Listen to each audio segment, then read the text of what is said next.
বামেদের জয় জয়কার, শুধু সময়ের অপেক্ষা।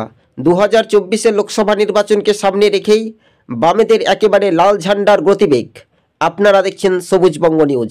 আগামী 7ই জানুয়ারি ব্রিগেড সমাবেশ, আর এই ব্রিগেড সমাবেশে লক্ষাধিক মানুষের জোয়ার জমায়েত থাকবে বামপন্থীদের।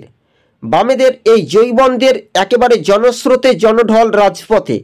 শাসক দল তৃণমূলের দুর্নীতির বিরুদ্ধে তীব্র ক্ষোভ দেখাবে বামপন্থীরা।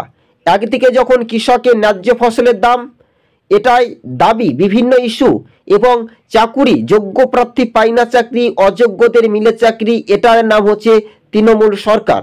কেননা দুয়ারে দুয়ারে সরকার মানে দুয়ারে দুয়ারে ভণ্ডামি, এটাই রাজনীতির সমীকরণের মানচিত্র দেখা যেতে পারে। আগামী কলকাতার রাজপথে 7ই জানুয়ারি মাত্র কয়েকদিনের অপেক্ষার অবসান ঘটিয়ে বামেদের জমায়েতে লক্ষাধিক মানুষের জমায়েত হবে।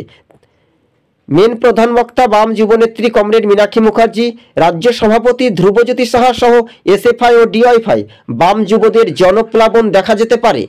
রাজ্য রাজনীতির সমীকরণ আগামী 7ই জানুয়ারি ব্রিগেড সমাবেশে প্রবল উৎসাহ বাড়তে পারে। এমনকি তৃণমূল বিজেপির 2024 লোকসভা নির্বাচনে পশ্চিমবঙ্গে ভোটের শতাংশ কমতে পারে।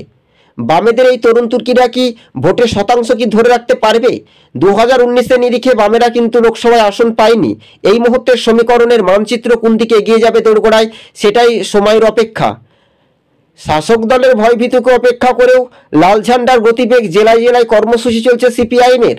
রাজনৈতিক সমীকরণের ইনসাফ যাত্রার প্রভাব যদি বাংলাতে আছড়ে পড়ে, তাহলে 2026-এ কিন্তু প্রভাবটা বামেদের দিকে ঝুঁকবে বলে মনে করছেন রাজনৈতিক মহল। দর্শক বন্ধুদেরকে জানাবো, আমাদের ইউটিউব চ্যানেলটি যদি ভালো লেগে থাকে চ্যানেলটিকে সাবস্ক্রাইব করে সঙ্গে থাকবেন।